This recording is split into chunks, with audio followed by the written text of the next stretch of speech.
Hey everyone, Angelo BehindTheVault.net. We're going to do a bunch of videos for the holiday season. Let's go behind the vault.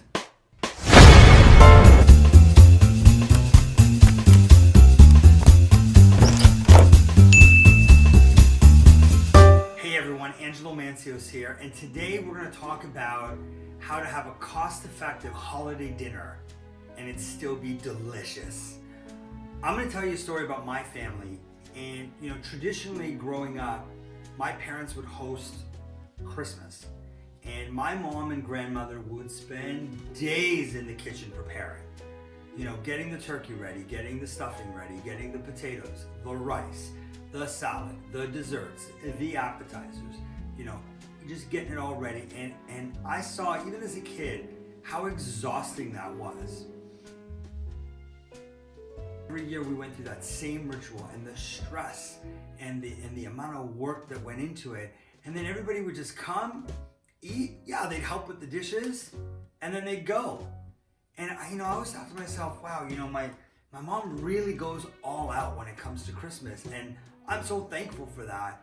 But boy, it's a lot of work. In the early 90s when my mom got sick and she physically couldn't do that work anymore, as a family we had to start to find other ways, and we sort of had to start to pitch in.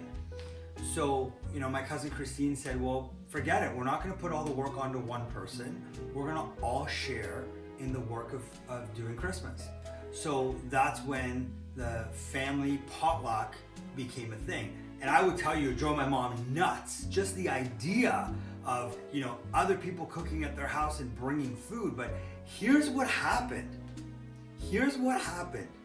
Instead of one person having to make 100 things, each person made one or two things really, really well. So my Aunt Sophie, for example, makes the best baklava.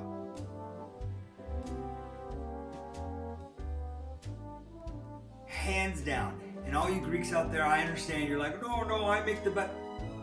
My Aunt Sophie makes the best baklava. Actually, my cousin Christine did a video on it. There's a link in the bio. You can check it out if you'd like. My Aunt Georgia, she makes the best spanakopita triangles. Hands down, bar none, number one. So what ended up happening is, instead of one person having to get everything and do all the shopping and dishing out all that money, because it was expensive, between all the food, all the trimmings, all the appetizers, all the booze, all the dessert. My dad used to say to me, Christmas dinner would cost easily between $500 and $1,000 every year. And I thought, well, that's a lot of money, for a meal. So what ended up happening is now, I've been doing Christmas dinner, we've been doing Christmas dinner for the last 10 years, with the exception of the year I had my surgery 4 years ago. We've hosted Christmas. We would take care of the booze, we would take care of the venue. My dad would bring the turkey, we would cook it. My Aunt Sophie would bring the baklava, my Aunt Georgia would bring the triangles, my sister would bring the cranberry sauce, my cousin Debbie would bring the salad. Christine would always surprise us with something creative that she whipped up in her kitchen. The cost was very, very little. I would do an alcohol run to make sure we had enough booze for everybody and enough drinks for everybody, but really that was about it. So, if you're looking at Christmas dinner this year and thinking to yourself, oh my goodness, how am I gonna do this?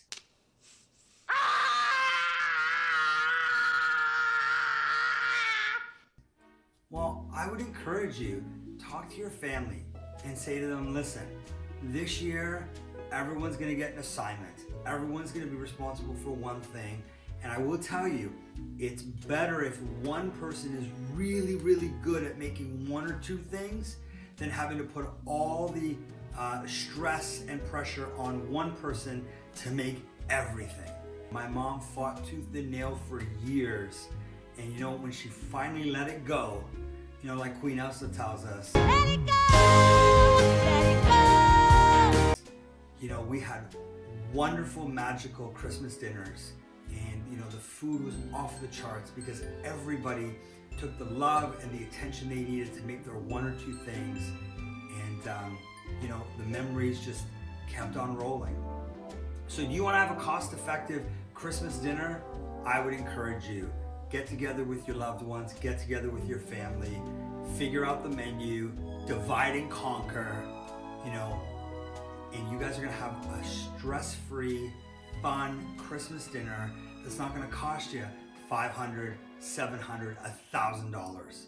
You know, you could do it for under $100, $150 if you're getting lots of booze or whatever. So keep it real. Remember, the point of Christmas is making memories and being together, not necessarily having the biggest turkey or the biggest meal or the sweetest that, all right? Get everyone involved. You've been behind the vault. Thanks for watching our holiday videos. Don't forget to like and comment here. Subscribe right there. And here's our next video.